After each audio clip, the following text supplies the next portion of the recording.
For our next storyteller, the COVID pandemic has had a lot of unique challenges, but being in quarantine for the lockdown and the COVID pandemic was nothing compared to the 50 months that they spent imprisoned before that. Since his release, Joshua Edward Wright has worked on dismantling the prison industrial complex system within. They've done that through their nonprofit, Liberty Literacy. Did I get it right? Liberation Literacy, excuse me. Liberation Literacy, that's why I have my paper. And also through their publication, All Rise Magazine. Here to tell you about their particular year during the COVID pandemic, I want you to welcome to the stage Joshua Edward Wright. Hello.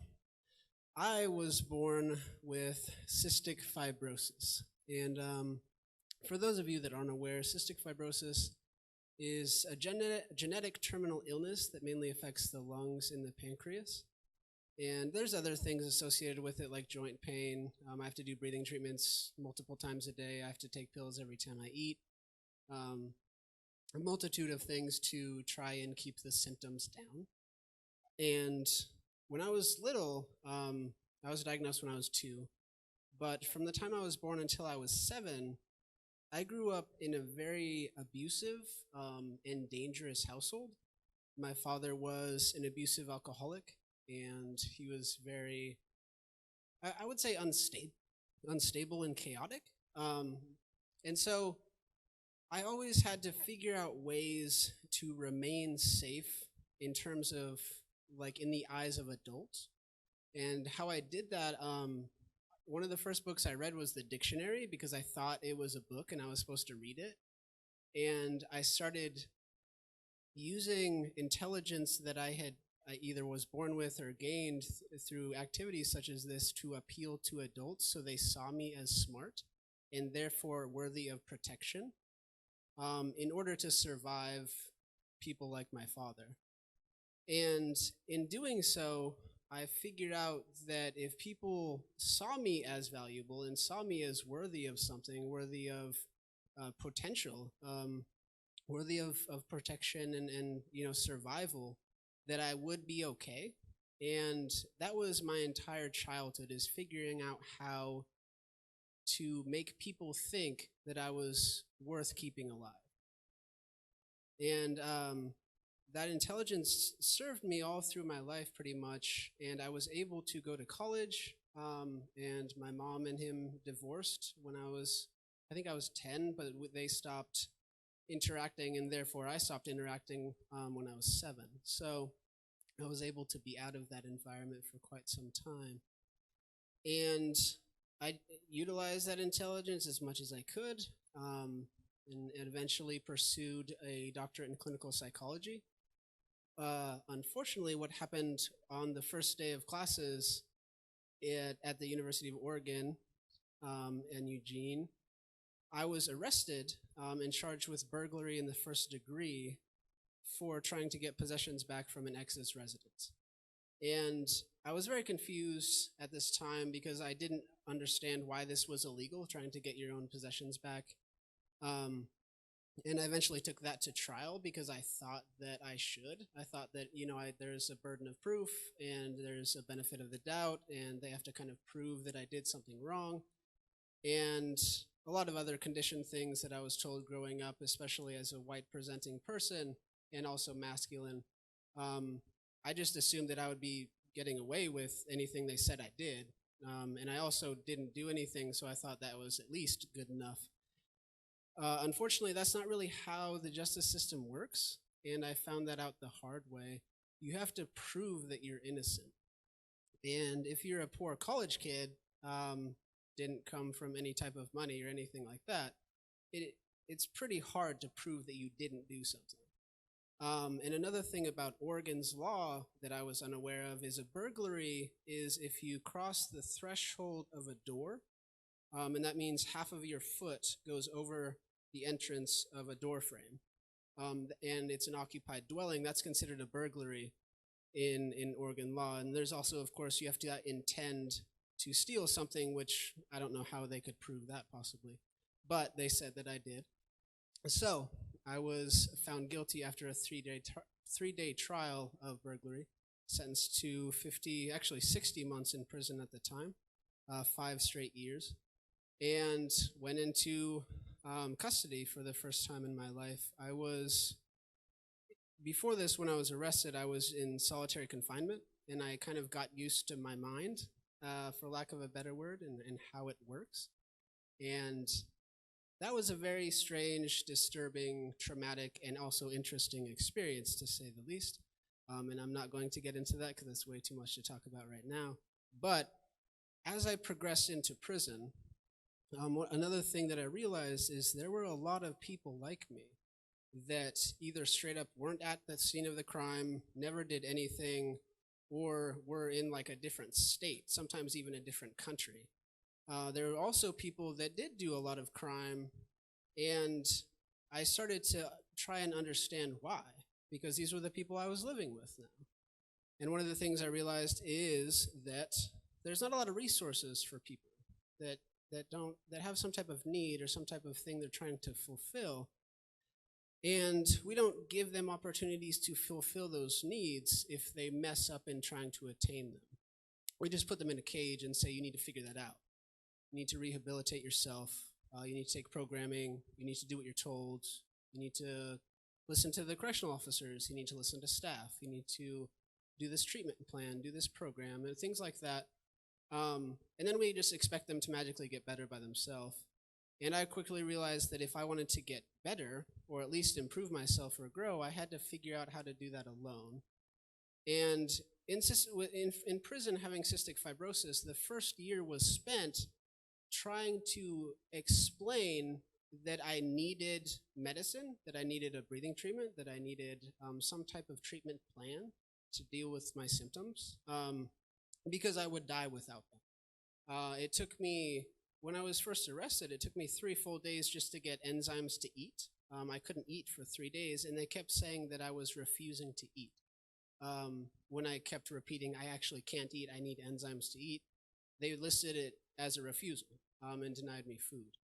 So, and that was kind of par for the course. That set the stage for prison. It was very similar to that. Everything that I had to do was an uphill battle. It's almost as if you have to explain to someone every single time you're hungry why you need food and why you should be given food in a logical way, and you can't use emotion because they won't listen to you. Imagine trying to do that every single time you wanted, something to eat. And that's basically what I had to do to survive in prison. And the odd thing for me is, over the years, I gained a lot of respect, a lot of loyalty, a lot of things having to do with prison politics, where I had a lot of power, I had a lot of influence. And when I got those things, I started to be able to do such things as start programming, start classes of my own with outside volunteers and with other prisoners. That's where I co-founded Liberation Literacy. It's a kind of like an activist collective, uses reading and education in a communal setting.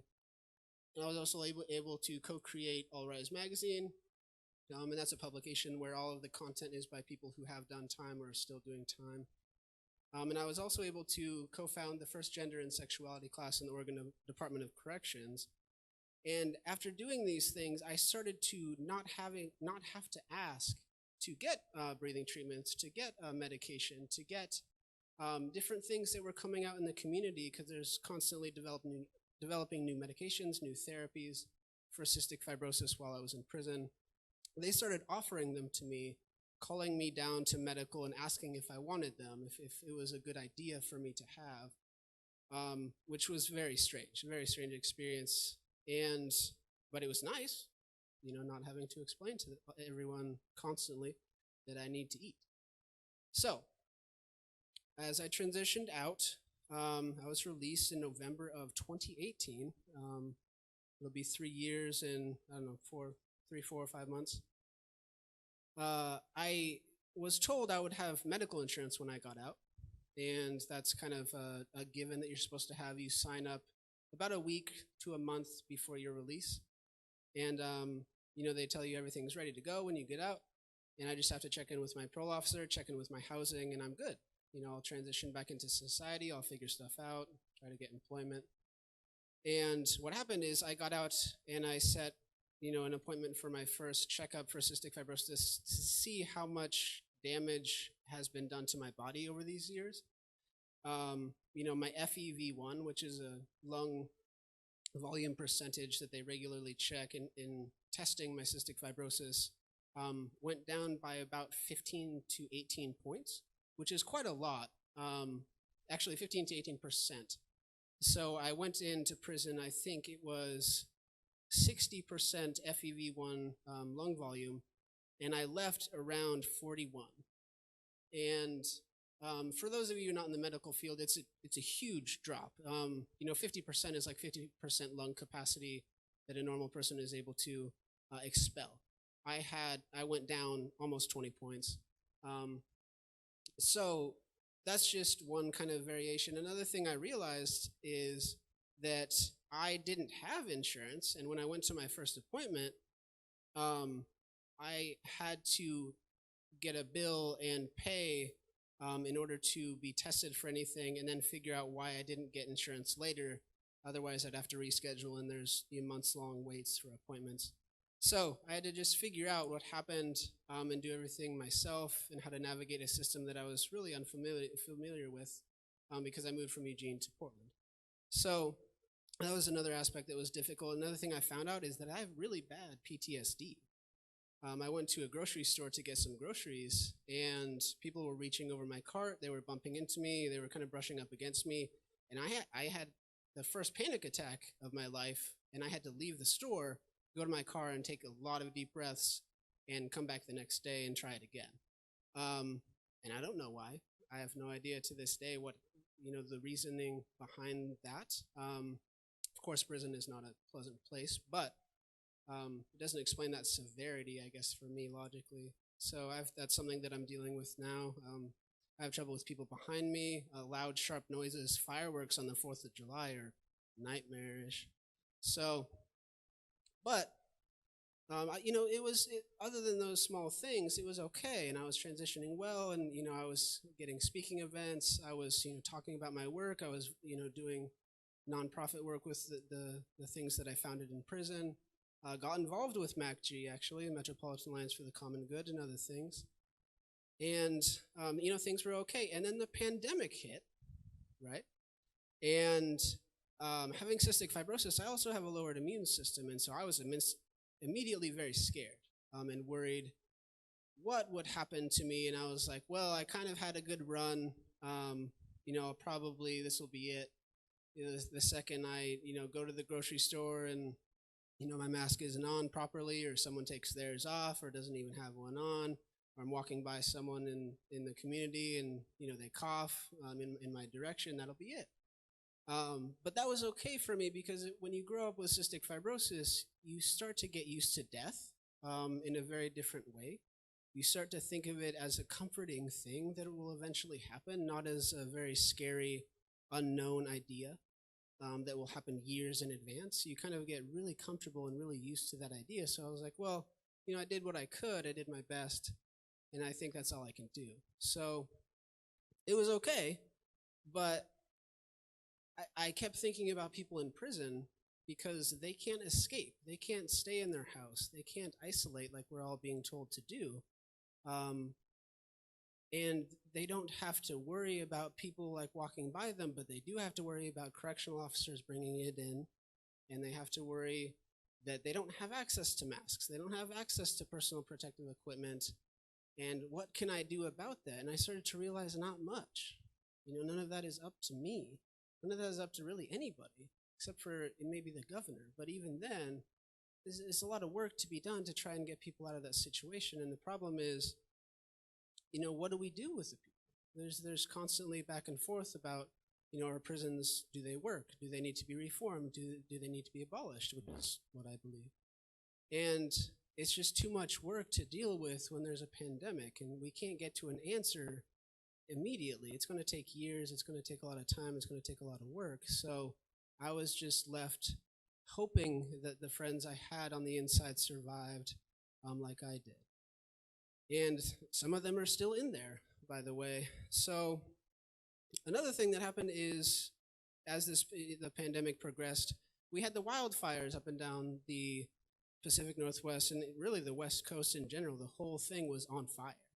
And someone with a terminal lung illness, it's not so good. And I had to get in my car and drive down the West Coast until I could breathe again, because I literally couldn't step outside. I couldn't open my window, and it started getting into the house I stayed at. And I straight up couldn't breathe, and I thought that would be it. I thought I was going to die. And, you know, I drove, and I had the privilege of asking from my mother for gas money so I could even do this. But I survived that, right? And the smoke dissipated, and I came back, and once again, there's that pandemic, right? And there was a lot of hope of a vaccine, but there's also a lot of people not understanding the severity of it. There's a lot of people that disagree that it was even a problem. And all of that worried me a lot. And then there's people on Facebook, on my social media, complaining that they feel like they're in prison in their houses. And when they have to distance, when they have to isolate, when they have to wear masks, when they can't be around their friends, when they can't go to events anymore. And that used to bother me. That used to be like, why would you complain about that when you have no idea what being in a cage feels like? But then I started to realize that we're all just really scared, right? We're confused, and we're trying to understand this. We're trying to go through things together. We're trying to be social creatures that humans are. And this is preventing that. This is stopping that. At the very least, it's confusing that. And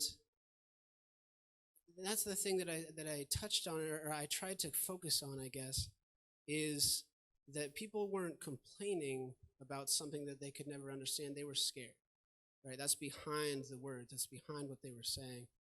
And, you know, prison for me reminded me how much love and life is worth, and how much we all seek that as human beings, how much we go through and endure to experience being alive, to experience love, to experience those things that make us so human, so mortal, so flawed. And the beauty of life, the only reason that it's so great is because it ends. That's the only thing making me feel that life is worth living, and is that knowing that this is temporary, knowing that the love I share with someone may not last. That's the point. It's making everything worth it, making everything what you can, making yourself be whole, and in doing so, maybe making someone else feel whole. So please remember that as we go forward. Thank you.